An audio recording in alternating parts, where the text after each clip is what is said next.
and he committed 4 turnovers last night. I don't know if I'd say that. I just think that, I mean, it's just he's when the you most look, emotionless player I've ever seen in my life. I think that's just kind of the guy that he is. And I don't want that guy on the court for me. And I think Leaky Black's just that kind of guy, too. And I don't want that guy on the court for me either. I just don't. I mean, that's just not their mind. They're not guys that are outwardly outwardly aggressive. I mean, look, I'm not going to get on Leaky that much for not, getting teched up in the game. That could have been teched up, but by God, man. I mean, he's a quiet player. See, the problem isn't that they're quiet players. The problem is that they're the guys that have to be the leaders on the team. Them, Andrew Platek, which, I mean, look, Platek, you can tell that there's times where he tries to step up and be a leader. You can only do so much leading when you're not playing that much. And even Andrew Platek isn't the most vocal guy on the court.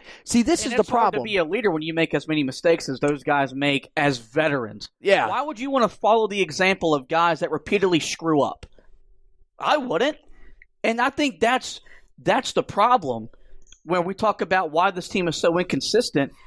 The freshmen get all the blame, but it starts with your upperclassmen. And it showed up again last night where we entered last night thinking Garrison Brooks would have a good enough game to effectively lead you, put the team on your back, and win. Because the way Syracuse plays allows him to be comfortable enough to play the way he wants to play and still dominate and affect the game. Right. And he did that 2 months ago. Yeah, I just, when it comes to Garrison, I just wonder if he just has put a lot of pressure on himself after last year.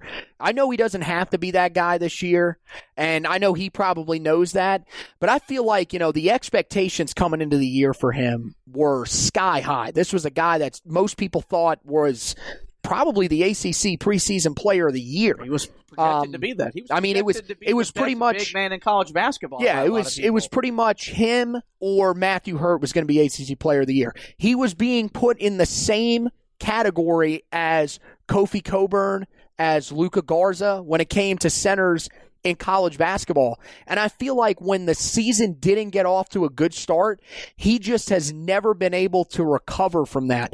I think the worst thing that happened to Garrison Brooks was how good he was last year towards the end of the year for a team that wasn't that good, because that success will not get remembered. We're going to remember senior Garrison Brooks as a guy that wasn't really all that great, didn't live up to expectations.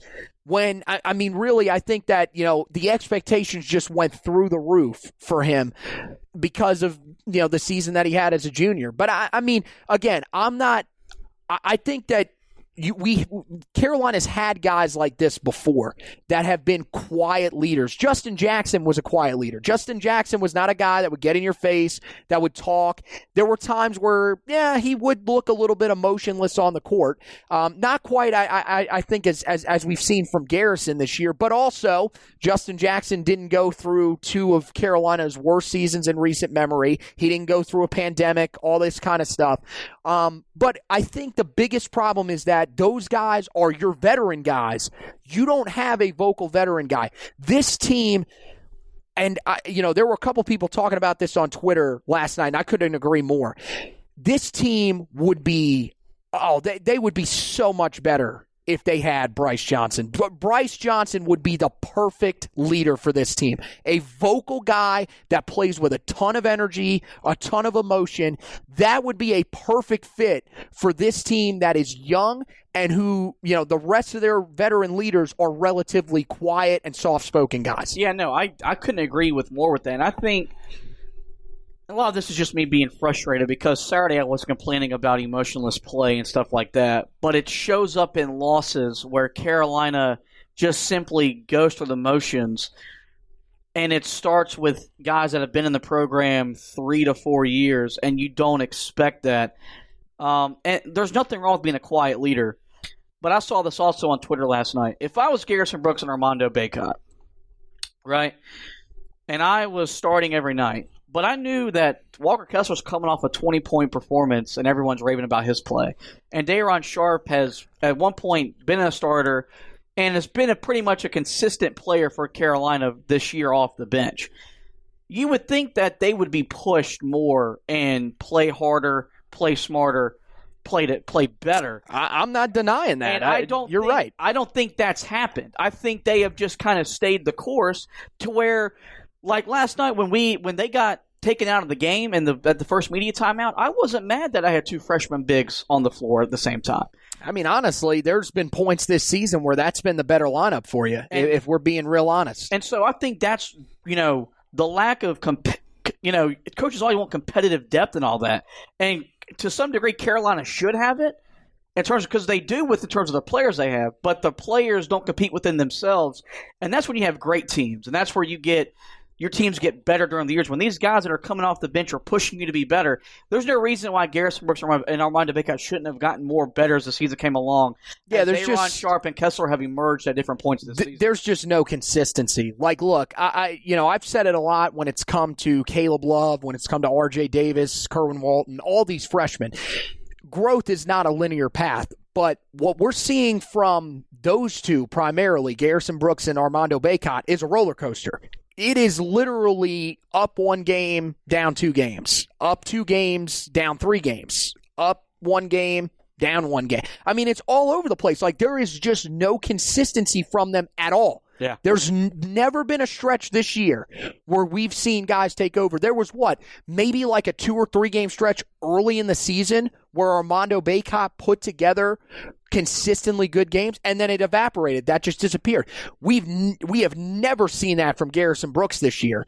And, I mean, look, even, to a certain extent, the freshmen, but again, listen to that word, freshman. This is their first year on campus. This was not a normal offseason, so it's understandable why they aren't all that consistent.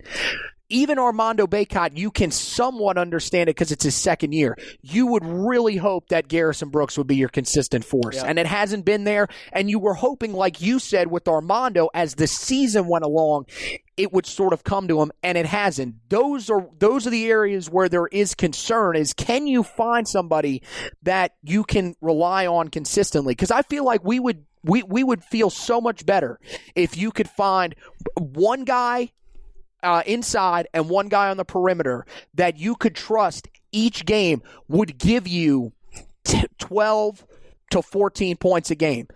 For the bigs inside, 8 to 10 rebounds a game. Something like that where okay, we're going to have these guys. Who else around them can step up and play well? Because look back in 2019. Now, that was an anomaly because there were parts of the season where you had Kobe White, Luke May, and Cam Johnson playing well. But you knew just about every night that Kobe White and Cam Johnson were going to play well. Luke May was sometimes inconsistent, but those are the types of teams that have success. Or when you have 2 guys that are going to be consistent threats for you, and everybody else can sort it out amongst themselves of who's going to help.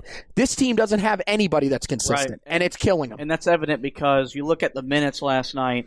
All 5 starters played at least 21 minutes, but off the bench, Walker Kessler 11, Day'Ron Sharp 14. Which, how does Walker Kessler only play 11 minutes after 20 points against Florida State? Hard. Makes no sense. Andrew Platek 12, R.J. Davis 23 minutes off the bench. Last night was game 24 for Carolina, and we still don't have a rotation that we're sticking by on a night-in, night-out basis. And that's a very telling sign where this team is, because normally when you hit ACC play under Roy Williams, this guy's minutes are going to get cut, and the only way the rotation either expands or gets even more shorter is injuries. Carolina hasn't had injuries that they had last year. Donovan Johnson isn't killing your rotation to this extent. When did the bench extend back out, though? After the Miami game got canceled. You have to wonder how. I mean, that'll be a point that we could look back on later in the season. But if that happens, who knows if they win the game against Louisville? Who knows if they win the game against Florida State? You don't really know. But that seems to be the moment where, because remember, before that, you weren't seeing Platek a whole lot. You weren't seeing Anthony Harris a whole lot. The rotation had been cut down pretty thin. But once that happened, it started to open back up. And I think it's actually kind of hurt Carolina a little bit in primarily a game like this, and even a little bit in the game against Marquette. I think you're right. I think that's definitely part of it. The last 8 games, Carolina's 4-4 overall. Not any surprise, but with that, that's about right. they've had a couple chances to solidify their NCAA tournament standing, and they haven't done so. You had a big win over Louisville. You go home and you lose to Marquette. You have a big win over Florida State. You then go to Syracuse and get beat. As of right now, every metric has Carolina in the field, and that's all that matters. But they've had a couple chances to improve their seeding, to improve really just, I guess, their nerves as they enter a selection Sunday, which is now just a little over 2 weeks away, or no, a little over 1 week away as conference tournaments commence next week. For us as Tar Heel fans, this will be the first time we've ever had to sweat out a selection Sunday, barring they go on and win the ACC tournament. Yeah, we wouldn't have even had to sweat it out last year. Right. We would have been pretty sure. We knew this team wasn't going to the big dance. So this will be a first for you and I as Carolina fans. This will be the first time Carolina's had to do so since they made the run in the 2000 Final Four. They were the last team put in the field as an 8 seed. They got rewarded, and, of course, they make the Final Four under Bill Guthridge. But you wanted to have a more at-length discussion, and I think, at this point, we don't really have a choice. You're entering your regular season finale against Duke, which usually that game is winner, wins the AC regular season. Winner gets a 1 seed. The winner of that game's probably going to the tournament. The loser of that game's not going to the tournament. So there'll be a new chapter in that rivalry already in that aspect. But besides that, 15-9. 9-6 overall, but only 2 quad 1 wins. It's easy to see why we're still sitting here sweating out Carolina missing the NCAA tournament. Well, okay, so I'm going to go off of Lenardi here, off the list that he released today. Now, other bracketologists, and I'm talking about the legitimate ones. I'm not talking about Jerry Smells His Crack from his basement, okay? They've got all these guys. That was a great name, by the way, that I made up on the fly there, right? You've got now, but this is what it is you've got these guys that are like NFL draft people, that have like 17 followers or whatever. Well, I'm putting out a new bracket every week. Well, guess what, bud? No one cares. Yeah.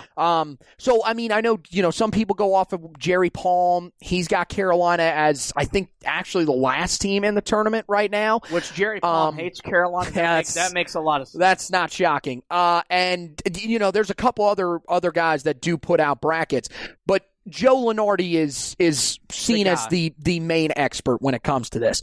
As of right now, Carolina, and I read this wrong when I was using the restroom earlier today at WFNZ when I first pulled this up. So I sent a tweet in there. I was, in between shows, so I was kind of rushing a little bit. I thought that Carolina, by looking at the way that things were laid out, Carolina was one of the last 4 buys. They were the 3rd team in the last 4 buys.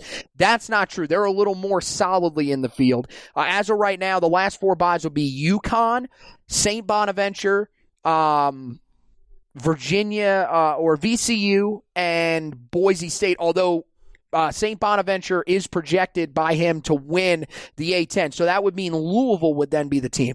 Carolina would then be that next team. Now, if you look at some of these teams that are on the bubble here. Of course, Carolina, huge. I think that's one thing that really goes in their favor.